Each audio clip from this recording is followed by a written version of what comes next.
Olá, na aula de hoje nós vamos explorar a nossa primeira ferramenta de ponto de vista, que é a ferramenta de corte. Aqui, se eu clicar em modelo para fechar a nossa ferramenta de modelagem e expandir um pouco essa janela para abrir nossa ferramenta de ponto de vista, eu vejo que a primeira de todas é o corte. Aqui vou dar 2 cliques e aí aqui eu posso mudar o nome do nosso corte. Vou colocar como ID de referência o A mesmo e deixar o nome corte A, mas poderia modificar caso eu quisesse. E por enquanto eu vou clicar em OK para começar. Para desenhar o corte, eu preciso primeiro definir qual é a nossa linha de corte, ou seja, por onde esse corte vai passar, e depois para qual lado eu gostaria de ver nesse corte. Então, vou passar um corte pela nossa escada. Primeiramente, eu vou clicar aqui, começo a puxar essa linha, e aí clico novamente aqui para encerrar. Aí agora, vocês estão vendo com essa setinha aqui, que eu posso escolher para qual lado eu quero deixar a visão do meu corte. Vou deixar para o lado direito. Clico novamente, e pronto, já tem um corte aqui. Se eu clicar nesse corte, e com o botão direito clicar em abrir com as definições de vista atual, ele me leva para o meu ponto de vista. E aí eu estou vendo que as definições da nossa vista, que a gente já viu em aulas passadas, estão exatamente iguais às que a gente tinha definido para a nossa planta. E para o nosso corte eu vou precisar de algo levemente diferente, porque, por exemplo, aqui eu estou vendo as nossas zonas e isso não é algo que eu quero fazer no momento, já que isso está atrapalhando um pouco a nossa visualização. Então poderia acessar as nossas combinações de vegetais, tanto clicando aqui nesse monte de folhas, ou então usando o atalho Ctrl L. E aí aqui dentro eu posso mudar a nossa combinação de estudo preliminar planta para estudo preliminar corte e elevação. Selecionei aqui, vou clicar OK. Pronto. Aí agora eu já estou vendo que a gente tem uma visualização bem mais interessante, né? As nossas ondas não estão aparecendo, por exemplo. E por que isso está acontecendo? Se eu acessar o Ctrl L novamente, eu posso ver que aqui o nosso vegetal Arczona, que é o vegetal no qual nós inserimos as nossas zonas, está desabilitado, né? Está desligado no momento, então nós não estamos visualizando essas zonas. Pronto, clico aqui em OK. E pronto, aqui eu tenho todos os nossos elementos e eu ainda posso interagir com eles da mesma maneira. Caso eu queira, posso, por exemplo, selecionar a cobertura, entrar nas definições. Tudo ainda funciona de maneira paramétrica. Mas agora eu tenho uma vista em elevação, né, desses elementos. Se eu verificar aqui no nosso mapa de projeto, eu estou vendo que o nosso corte já está aparecendo aqui. E com o nosso corte eu tenho algumas opções interessantes que eu posso modificar. Selecionando o nosso corte, eu posso vir aqui embaixo, onde tem essa aba Propriedades, e posso clicar aqui para acessar as definições desse corte. E aí, o que é que eu tenho aqui? Primeiro, nessa aba geral, a gente já viu o ID e o nome do corte. A gente pode dizer que esse corte é um marcador de origem, ou seja, tem uma vista que foi criada a partir do plano de corte que nós definimos. Eu vou deixar claro essa opção aqui mesmo. Aqui é a reconstrução do modelo. Quero que seja uma reconstrução automática para facilitar o nosso trabalho, então vou deixar dessa maneira. E aí aqui onde eu tenho um limite, eu tenho tanto um limite horizontal quanto um limite vertical para esse corte. O limite horizontal quer dizer que, se eu for lá na nossa planta baixa momentaneamente, e selecionar o nosso corte, no momento esse corte é infinito. Isso quer dizer que eu consigo ver tudo que está à direita do nosso plano de corte.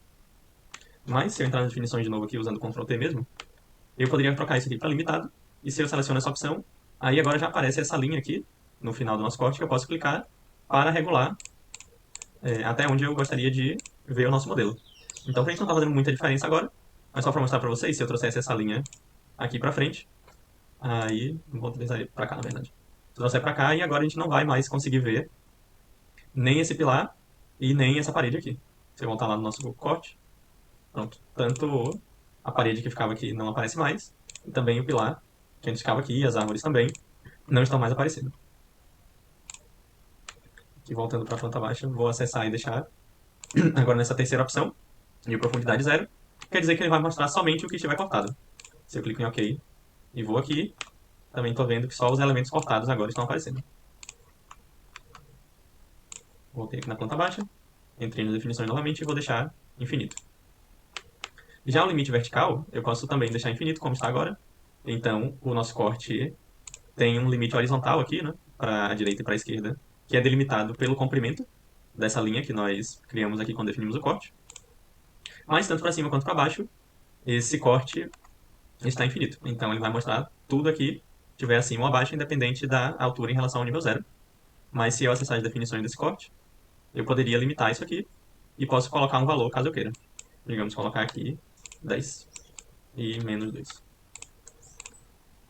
Aí agora eu posso até regular isso daqui caso eu queira, mas ele entrou já com aqueles valores que a gente definiu. Isso daqui, via de regra, também vou deixar no infinito. E eu posso ajustar isso lá no nosso desenho na prancha, ou então usando alguma trama, caso eu queira criar um fundo para o nosso corte. Em aparência do modelo, a gente vai ter algumas opções muito interessantes para a representação do nosso modelo em corte. Então, primeiramente, eu posso escolher aqui qual vai ser a trama dos elementos que aparecem cortados. E aí, se eu clico aqui nessa segunda opção, eu tenho algumas opções.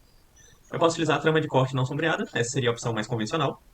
Posso utilizar também uma cor de superfície uniforme, e aí se eu clico nessa opção e clico aqui embaixo, eu posso escolher alguma cor de superfície, né, caso a gente queira representar todos os elementos cortados uniformemente, né, para dar um destaque maior. Tem a opção de utilizar somente a cor da superfície sendo não sombreada, ou então a cor da superfície sendo sombreada. Vou selecionar aqui, digamos, essa primeira opção, e vou procurar alguma cor bastante forte aqui, essa pintura vermelhão. Aí vou clicar aqui em OK, e, claro, não está aparecendo em todos os elementos, porque a gente está usando algumas sobreposições gráficas aqui, já que já vieram da nossa planta. Então vou momentaneamente deixar aqui sem sobreposição. E pronto, aí eu vejo que agora tudo que estava em corte, agora eu vejo que todos os elementos cortados aparecem com aquela pintura vermelha. Se eu entro aqui nas definições, eu posso... é, se eu entro aqui nas definições, eu posso mudar essa opção novamente. Vou colocar aqui para trama de corte não sombreado. Clico em OK. Pronto, agora eu vejo as nossas tramas de corte, né, associadas ao material de cada modelo. Então, por exemplo, aqui a gente tem a nossa composição de parede, né, com o núcleo e a camada de reboco. Aqui, por exemplo, a gente tem a nossa viga e as nossas lajes também com a textura de concreto. Então, fica aparecendo dessa maneira. Se eu entro nas definições de novo, posso trocar aqui para a cor da superfície.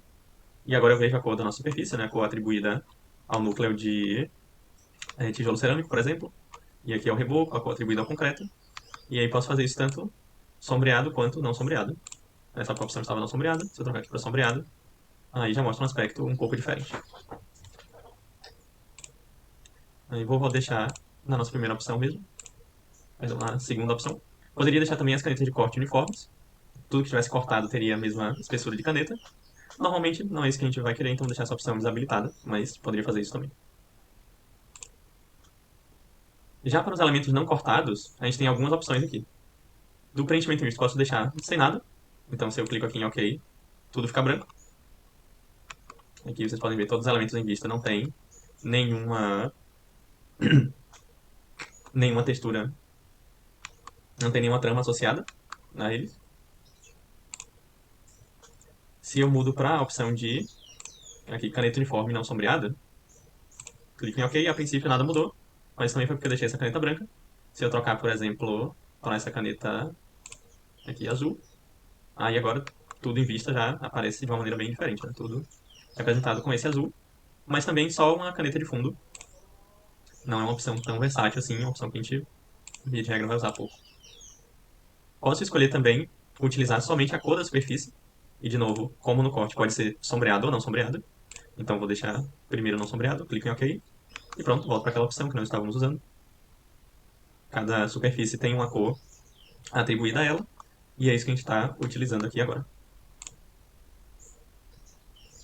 Posso mudar para a cor da superfície sombreada, e aí também o aspecto já fica levemente diferente, né? Porque agora a gente tem esse jogo de luz e sombra, que recebe mais ou menos luz, dependendo do ângulo. Posso utilizar a superfície e a textura dessa superfície, ao invés de utilizar somente a cor. E, de novo, pode ser sombreado ou não sombreado. Se eu clicar aqui na textura da superfície não sombreada, a gente vê que os elementos que têm uma imagem de textura associada a eles, né? Que tem superfícies com uma textura associada, agora mostram isso, né? O concreto aqui ripado, a madeira e a pedra aqui na nossa piscina. E se eu volto aqui, posso fazer a mesma coisa com a textura da superfície, só que dessa vez sombreada. E aí isso também altera um pouco a maneira como essa superfície aparece. Uma outra coisa interessante é que eu posso escolher ou não utilizar a trama da superfície em vista. Então, se eu clico aqui em OK, por exemplo, os elementos que têm uma trama de superfície associadas, né, como o vidro aqui, agora já mostram essa trama, além de mostrar a, já mostram essa trama, além de mostrar a cor ou a textura da superfície. E essa opção ela é muito interessante caso a gente esteja trabalhando com elementos de parede que sejam paginados, né, como uma pedra, cerâmica ou então algum tipo de azulejo. Isso daí seria uma opção bem legal, porque aí nós poderíamos ver as tramas associadas.